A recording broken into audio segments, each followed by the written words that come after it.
On vous souhaite la bienvenue à ériclatour.com. Dans quelques instants, on vous parle d'une réorientation de carrière pour Nathalie Lucier qui passe de la radio à l'esthétique. Mais d'abord, il se dissocie complètement du maire Fecteau qu'il avait pourtant appuyé. Et je parle ici du conseiller municipal Justin Bessette.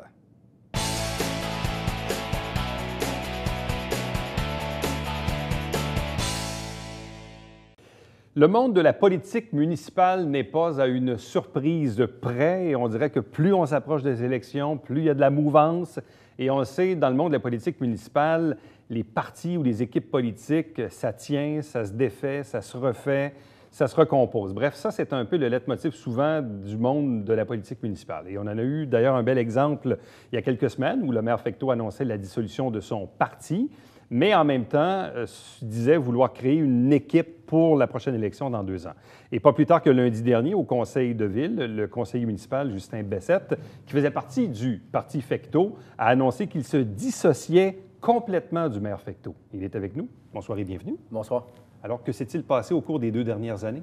Un peu qu'est-ce que je résumais. Écoute, beaucoup de promesses peu tenues. Les promesses qu'on voulait changer la ville, les rêves qu'on avait de vouloir changer la ville ne se sont pas concrétisés.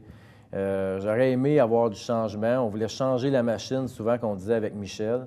Ça ne s'est pas concrétisé. Fait que face à ça, puis un peu le manque de respect quand on a dissous l'équipe, que j'ai appris en même temps que les journalistes qu'on défaisait l'équipe, je suis tombé en réflexion pendant 2 semaines pour voir qu'est-ce que je faisais là.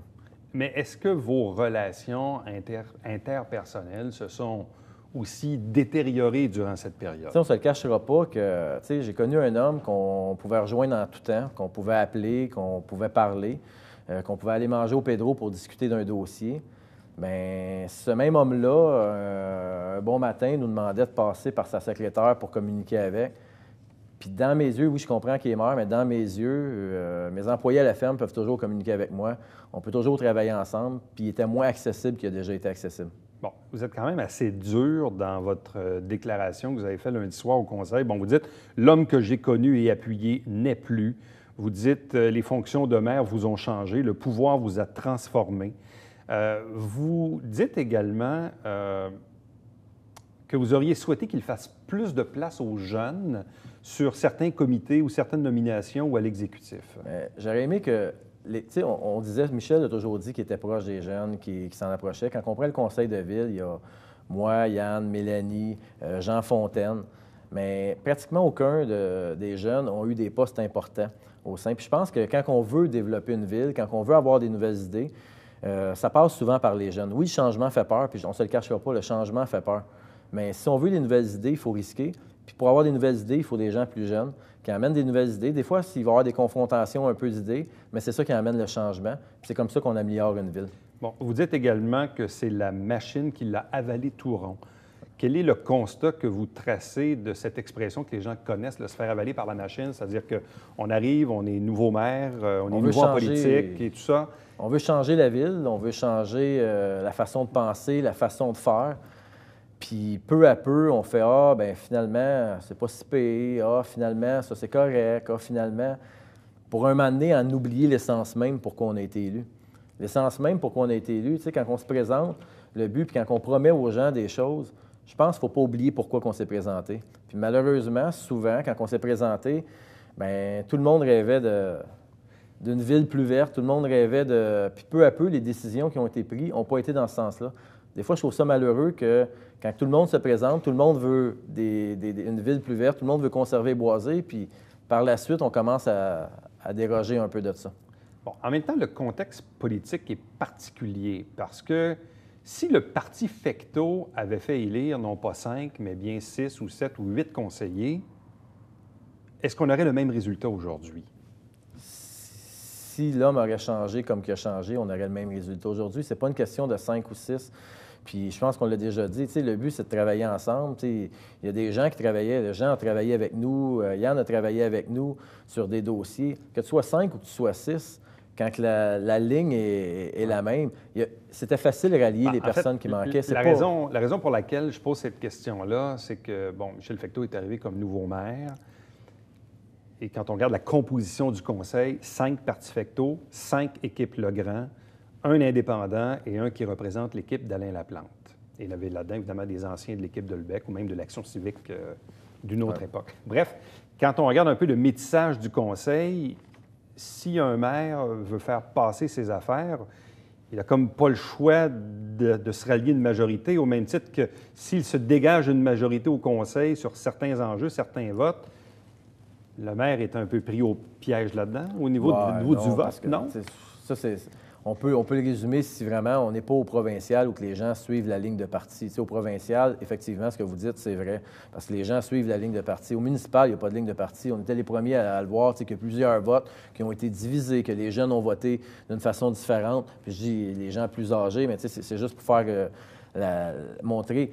Il n'y a pas de ligne de parti au municipal. Fait que quand l'idée est bonne, on va y aller comme ça. Puis aller chercher le vote, un exemple qui aurait fait la différence, c'était facile d'aller chercher le vote qui faisait la différence, puis aller chercher le changement. Puis même l'autre parti n'était pas nécessairement contre ou réfractaire à ce qu'on change. Que sur les 2 dernières années, des votes, il n'y en a pas eu beaucoup, en tout cas publiquement, dans vos discussions peut-être, mais dans les votes publics, il y en a eu quelques-uns, même pas les budgets. Les budgets ont été votés unanimement.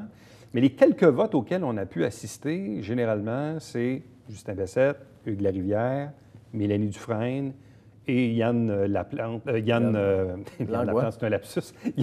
Yann Langlois. Bref, on se ramasse souvent dans une dynamique de 8 contre 4. Les quelques fois qu'il y a eu des votes, c'est 8. Donc, est-ce qu'il n'y a pas là un certain message à y voir dans l'idéologie, la philosophie, le fait de voir les enjeux d'un côté ou de l'autre côté? Je pense qu'il faut comprendre qu'il y a comme deux villes. Hein, puis les gens, des fois, on ne le voit pas. Il y a le comité plénier où que les discussions se font. Puis ça, malheureusement, des fois, ça vient peut-être un peu déguiser le conseil parce qu'on ne voit pas vraiment les discussions qui se font là. Puis on verrait qu'il y a beaucoup plus de différences que ça. Ça, c'est sûr, ça. Mais c'est une des choses. Ce que l'image projette le conseil, puis ce qui se passe en vrai, des fois, c'est deux mondes. Là. Parce qu'il y a des votes... Mais comment expliquer que les quelques fois où il y a eu des votes, ce sont toujours les mêmes qui votent contre?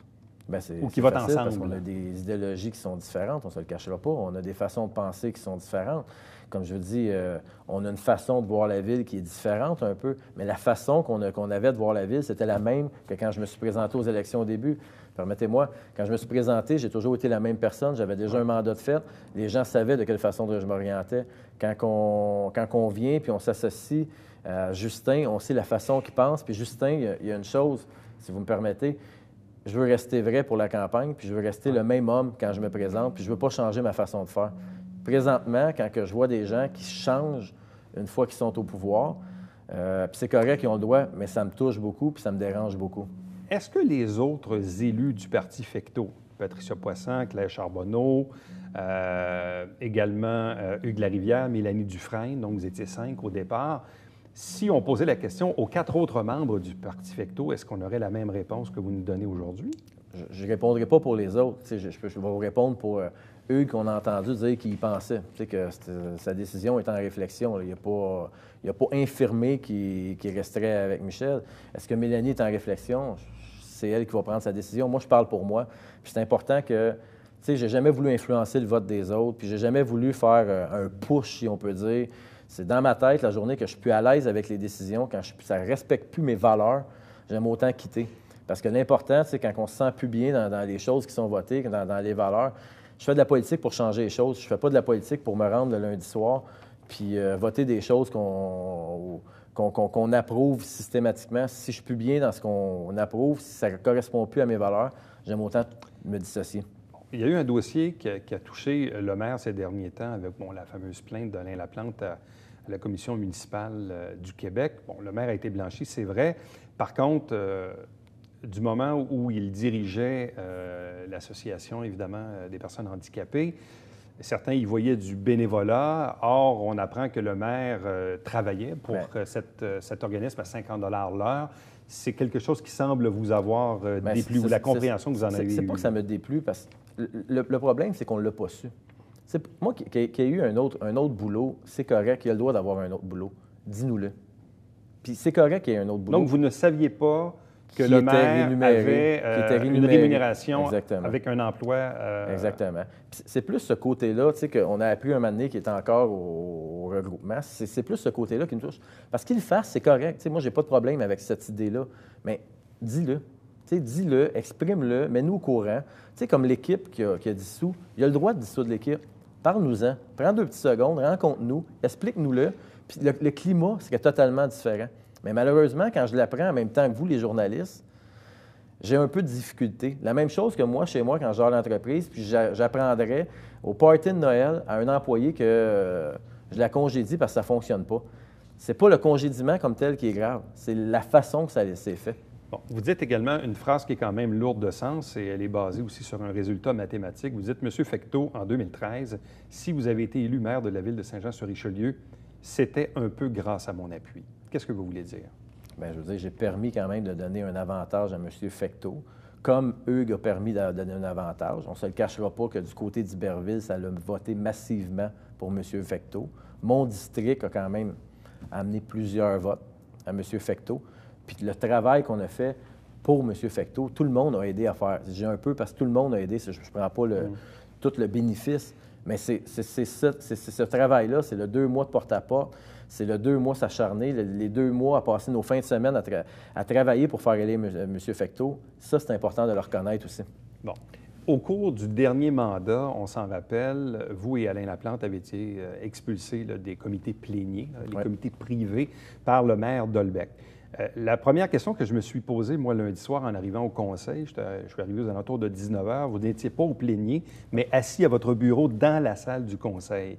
Est-ce à dire que vous vous êtes auto-exclu ou avez-vous été vous-même expulsé du plénier? Ça, c'est de la politique, un peu comme la même chose qui m'a enlevé comme maire suppléant, la même chose qui m'a enlevé comme du comité exécutif.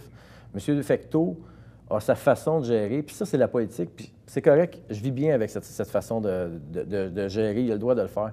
Mais son côté d'administrer, j'ai beaucoup de difficultés, la façon qu'il prend ses décisions pour gérer. Je ne vis pas bien avec ça. Mais là, est-ce que vous étiez... donc, vous étiez absent du plénier le soir? Je ne suis pas au plénier. Je ne suis plus au plénier. Là. C'est pareil, non, je ne suis plus au plénier. Pareil comme je ne suis plus maire. Pareil, mais c'est la façon... Ça, c'est nouveau, ça, le plénier? Ça fait déjà 2 rencontres ou 2 ou 3 rencontres. 2 rencontres? Ouais. Mais la même chose que je ne suis plus maire suppléant, que la même chose que je ne suis plus sur le comité exécutif. Là.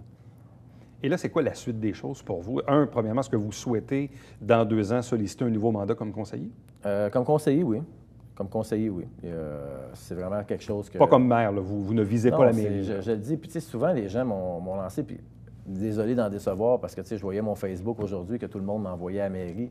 Je ne veux pas décevoir les gens, mais non, tu sais, ma famille passe avant, l'entreprise chez moi passe avant, puis c'est pas présentement, dans mon temps horaire, c'est pas une plage que j'ai pour être maire. Donc, pas de visée pour la mairie, mais oui... Pas de visée pour la mairie. Puis, tu sais, contrairement à ce qu'on peut penser, tu sais, il y en a qui disent « Ah, vous faites ça parce que vous allez à la mairie. » Non, au contraire, je veux pas aller à la mairie. Tu sais, j'aime être conseiller du district, j'aime représenter les gens. Puis, tu sais, je dis souvent à running gag, bien, c'est bon pour les gens d'Iberville, ils ont un maire au prix d'un conseiller, là, parce que les gens me disent « Ils me voient tous maire, fait qu'ils ont un maire au prix du conseiller. » Mais c'est vraiment ça que je vise défendre mon secteur. Donc, vous souhaitez, dans 2 ans, ressolliciter un nouveau mandat. Oui, exactement. Soit comme indépendant ou dans une future équipe? J'ai pas regardé. C'est vraiment trop tôt pour prendre les décisions. C'est pas moi qui ai déclenché les élections. C'est vraiment trop tôt. J'analyserai fur et à mesure. Mais je suis à l'aise avec toutes les possibilités qui peuvent s'offrir à moi. Est-ce que l'équipe d'Alain Laplante est une option? Présentement, comme je vous dis, je ne me lancerai pas sur une équipe. J'ai pas de... Puis, demain matin, j'ai fait mon communiqué pour être indépendant. Présentement, je vais siéger comme indépendant. Je me suis déjà présenté indépendant. Si je dois me représenter indépendant, si personne ne représente mes valeurs, je n'irai pas avec une équipe pour être au pouvoir. Tu sais, ça ne m'intéresse pas d'être juste au pouvoir. Je peux être conseiller puis représenter mes valeurs. Si les gens, mes valeurs, correspondent à leurs valeurs, je vais y aller comme ça. Mais le but d'une équipe, pour ne pas représenter puis juste pour avoir le côté pouvoir puis dire, bien, je suis dans l'équipe au pouvoir, non, ça ne m'intéresse pas. C'est vraiment pour représenter les valeurs des gens d'Iberville. J'ai été élu par les gens d'Iberville. Les gens d'Iberville ont des valeurs différentes du reste de Saint-Jean, on ne se le cachera pas. Ils ont une façon de penser qui est un peu quand même différente. Ils ont des choses qu'ils veulent. C'est pour eux que je me présente, puis j'espère de correspondre un peu à ce qu'eux veulent. Justin Bessette, merci beaucoup. Merci beaucoup. Restez avec nous, puisqu'au retour, on vous parle d'un changement de carrière.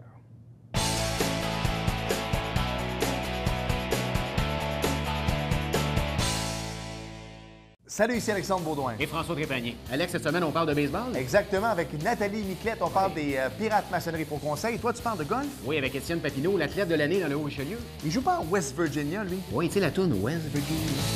Reste animation, mon cher.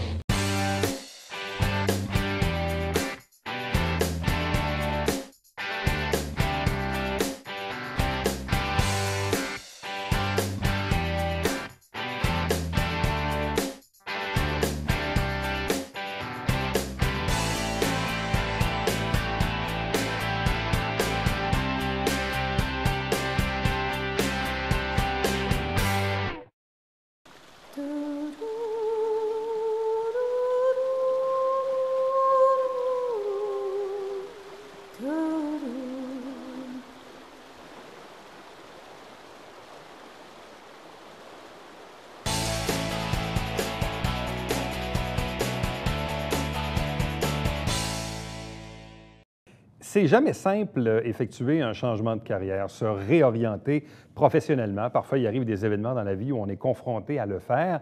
Et d'ailleurs, je connais notre prochain invité depuis plusieurs années. On a d'ailleurs déjà travaillé ensemble, même à deux moments différents. Nathalie Lucier, bonsoir et bienvenue. Bonsoir, merci Eric, c'est tellement gentil de m'inviter. Ça fait plaisir. Mais je suis stressée.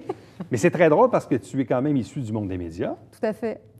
Et je pense que ce soir, je suis plus stressée que d'aller à mon nouveau travail.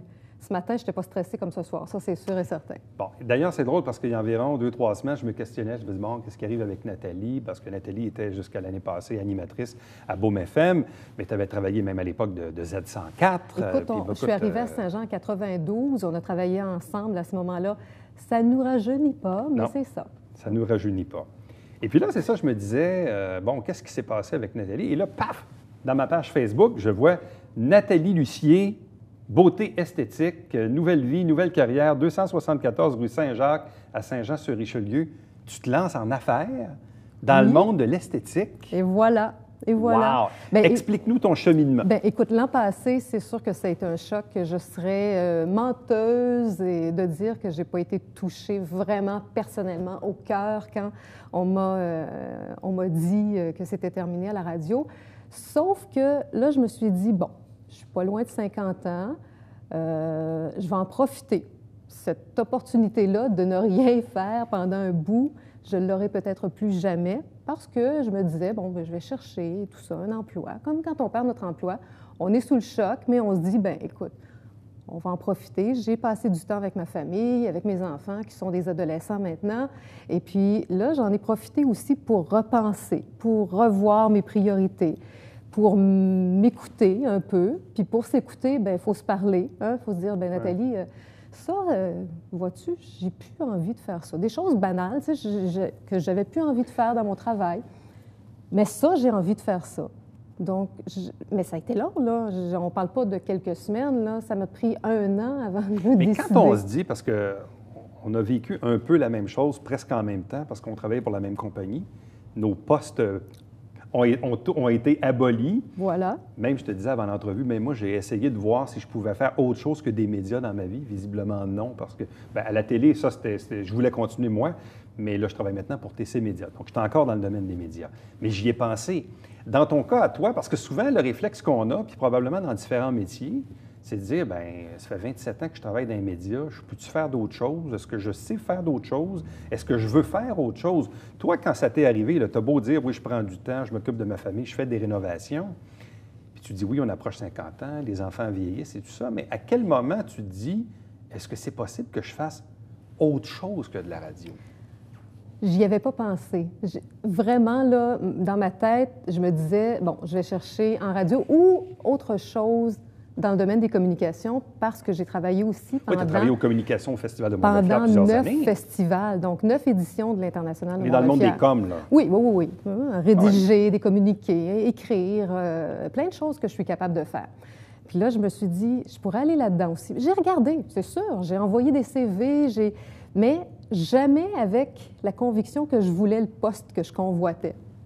Puis je pense que je n'ai pas eu d'appel, j'ai pas eu de suivi de ça parce que justement, je n'étais pas assez convaincue moi-même. Tu n'étais pas convaincue toi-même. Je n'étais pas convaincue moi-même que je voulais poursuivre dans ce domaine-là. Puis la radio, au fil de mes réflexions, là, je me suis dit, non. Je me sens vraiment privilégiée. Écoute, j'ai fait plus de 23 ans de radio, donc c'est un domaine que je connais bien, puis je me sens vraiment privilégiée, chanceuse d'avoir pu travailler aussi longtemps, d'avoir eu un micro, puis j'ai eu du plaisir à le faire. Mais avoir un autre micro en radio veut très, très souvent dire un déménagement aussi. Définitivement, et ça, c'était dans ma liste de choses que je voulais pas. Dans ma liste de choses que je voulais pas, il y avait aussi, justement, voyager des heures pour aller au travail, ça me tentait pas. Donc, la radio, tu dis, on a fait le tour du jardin. Oui. C'était une belle carrière, mais c'est terminé. C'est terminé. Les communications, tu l'as déjà fait, mais comme tu dis, tu n'avais peut-être pas la conviction nécessaire d'y retourner. Exactement. Et puis là, je me suis dit, qu'est-ce que j'aime?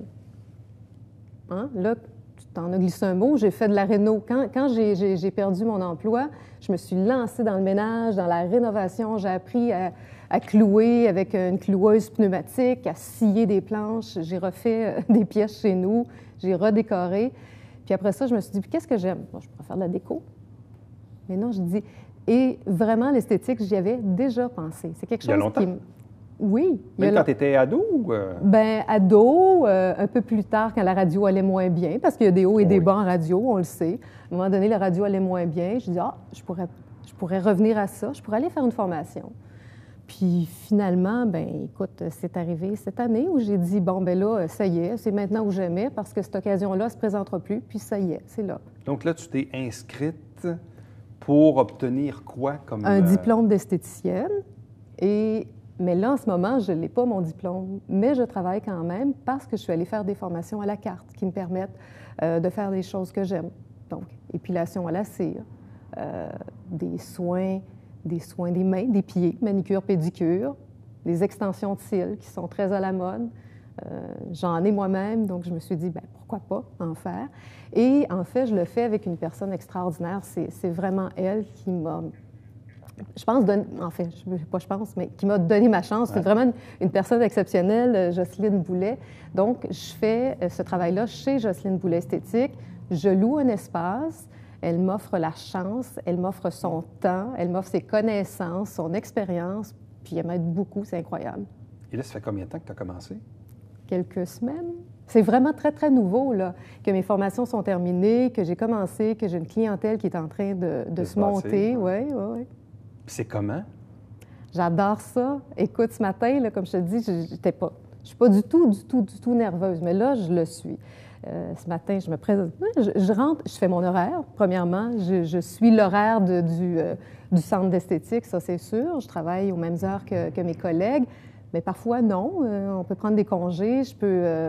C'était dans les plus, dans les choses que je voulais faire, être responsable de mon horaire, responsable de ma petite entreprise. Ça faisait vraiment partie de ce que je voulais le plus. Être à son compte. Comme on dit, travailleur autonome. Travailleur autonome, c'est sûr que ça a ses avantages, ça a ses inconvénients. Les inconvénients, je ne les ai pas encore tous vus.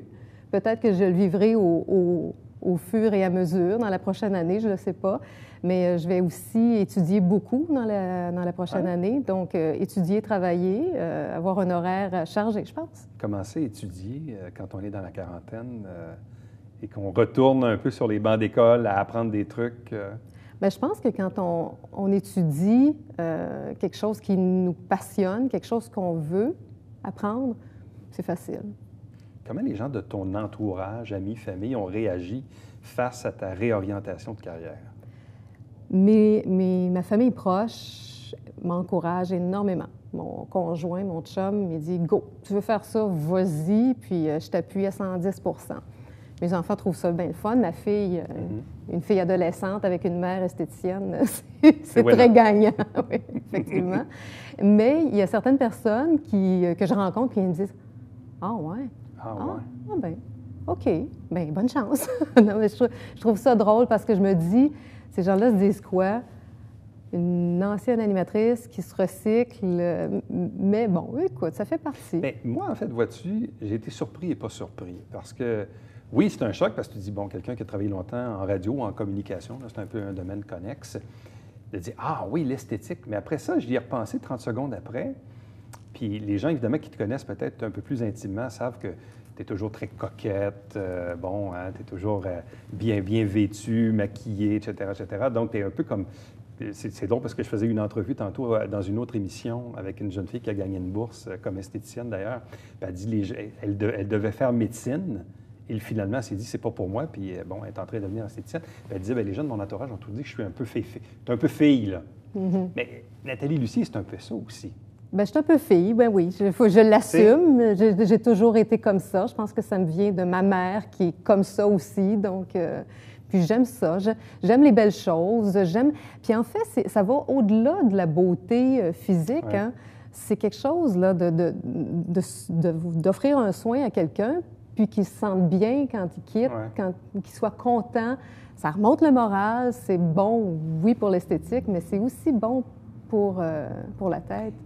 Et aussi, c'est des contacts totalement différents parce qu'à la radio, bon, il y a un micro, il y a une console. Oui, les gens peuvent nous envoyer des messages, mais il n'y a pas de contact physiquement direct avec une personne. Là, quand on fait de l'esthétisme, on a un contact vraiment de proximité avec le client.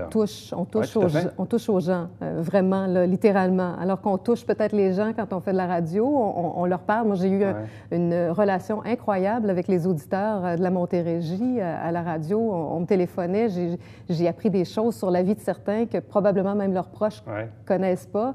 Mais c'est le cas aussi là, maintenant. Donc, s'il y a des auditeurs ou des auditrices qui s'ennuient de la voix de Nathalie Lussier, vous allez pouvoir désormais l'entendre, mais dans son cabinet et venir me voir. Oui, au 274 de la rue Saint-Jacques, à l'intersection de la rue Boutier, ici même, à Saint-Jean. Et Éric, c'est important de dire qu'on n'est pas, que je ne suis pas seule. Il y a Jocelyne, évidemment, qui est là, qui est une esthéticienne d'expérience depuis plus de 21 ans. Il y a Julie qui fait du maquillage permanent, Julie Lévesque qui est extraordinaire aussi. Il y a un massothérapeute, Jacques Desjardins. Et il y a une nouvelle podologue, Lynn Taillefer aussi, qui offre des soins de pied fabuleux. Puis ben moi. Et Nathalie Lussier, Beauté Esthétique, à sa page Facebook. Oui, écrivez-moi. Merci Nathalie, félicitations. Ça me fait plaisir, c'est gentil. Merci. Bien, restez avec nous. Au retour, le Babillard quotidien.